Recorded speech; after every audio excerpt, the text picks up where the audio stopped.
নমস্কাৰ। আজি কল পচলা কাটিছোঁ গাহৰিৰ বাবে।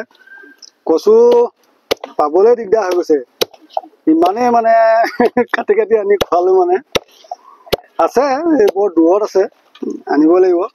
এই আজি মানে এই বাৰীৰে কল এজোপা হেৰি ভাগি পৰিলে, তাকে মানে আনি কাটি খুৱাই দিছোঁ। আচলতে কচু এতিয়াতো লাহেকৈ অফ ছিজন আহিলেই আৰু এতিয়া এই হেৰি অকল মানে এই কিনা দানাটো খোৱালে মানে বৰ মানে কষ্টটো বাঢ়ি যায়।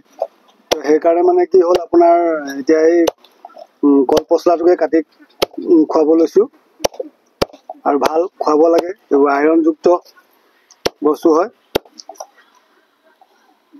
তাকে আপোনালোকে এইবোৰ কল পচলা খুৱাই নাখায়? কিন্তু প্ৰায়ভাগে কল পচলা খোৱা দেখোঁ আৰু খুৱাই। ঠিক আছে, ধন্যবাদ। তাকে বোলো আপোনালোকৰ আগত এই ভিডিঅ'টো প্ৰস্তুত কৰিলোঁ। ধন্যবাদ।